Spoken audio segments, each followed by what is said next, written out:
Hey YouTube, it's me Air Jordan 14 back, hitting you with another review. This is actually a performance review of a shoe that I picked up a few weeks ago. The Nike Air 3, AKA the Garnett 3s, and I'm going to do this a little different. It's going to be, of course, a performance review because I did play in them a couple days ago. It's been a little under the weather the past few days, so I wasn't able to make the video, so I'm feeling a bit better, so these off to the side. And while I'm doing that, I'm going to do a quick comparison to the originals. Now, granted, it's not the same colorway, but I have those coming in, and I'm kind of impatient, so I just wanted to go ahead and get to it. But I'm going to slide these off to the side for just a second. Well, no, I'm going to bring them back, actually. Okay, these, of course, are the originals. These came out in 1999, and these were the third shoe in the Kevin Garnett signature line. Of course, we know since then he's hopped to several shoe brands, and some people would say this was probably the best shoe out of his signature series. I would argue that these are the Flightposite KGs, but that's for another video. But as far as between the in just going over, of course, you've got almost a nylon or a mesh upper here, and you can see the color gradation as it goes from light blue out to the darker blue as you get closer out from the center of the shoe. You got suede here, goes around the toe. I'll move it up closer so you can see that. And then you've got leather coming up over the midfoot on the lateral side here, extending up around the ankle, and on the medial side here, on the medial side of the foot there. Of course, on the tongue here, where you can see that, it says Garnett 3, and on the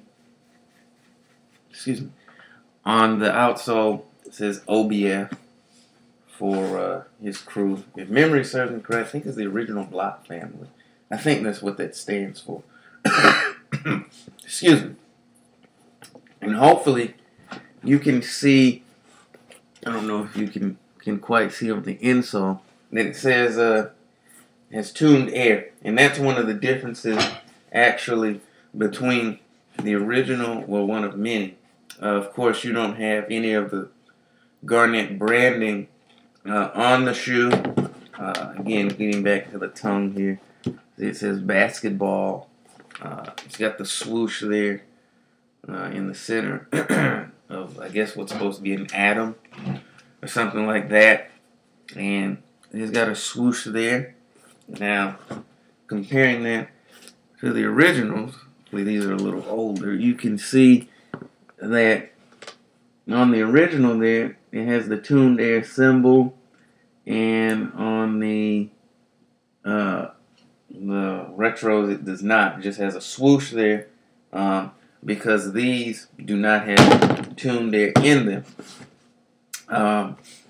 Having played in these, I actually really liked the tuned air. You could feel, it does feel a little different.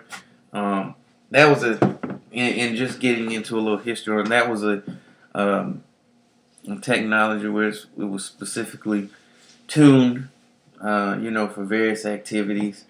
They had a basketball shoe, the Air Tuned Force, a runner, the Air Max Plus, and it was a trainer, and I was trying to find the name of it, and I couldn't. So if somebody has that, please tell me what the name of that was. I know it was a third shoe in that particular series that they were doing. But the tune there as far as basketball, I really enjoy playing in those, and you know, it felt really good.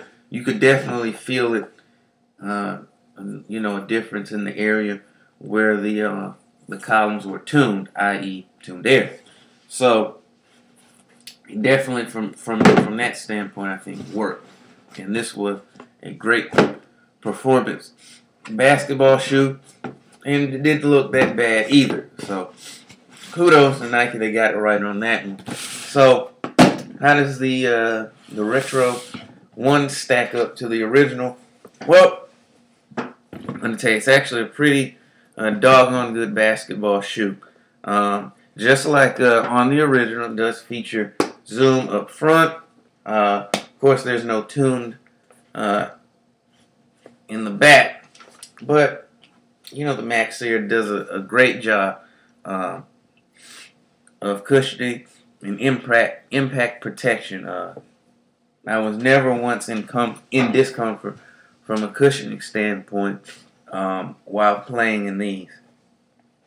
Moving while we're down here in the bottom of the shoe, the outsole does a great job of traction and keeping you in place. I didn't experience any sliding or anything on hard cuts or trying to play defense or anything like that. So the outsole does a great job.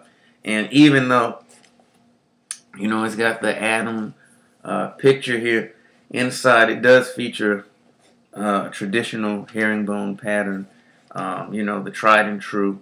So, excuse me. So it definitely will keep you in place as far as where you're trying to go on the court. The midfoot, Carbon Fiber does a great job in midfoot support, keeping your foot from bending how it's not supposed to bend. So it does a great job on the bottom. Moving up to the upper. Fitting in this shoe is really, really good. I'll just leave it at that. I will say this, however, because I'm kind of lazy when it comes to playing, or I'm so ready to get on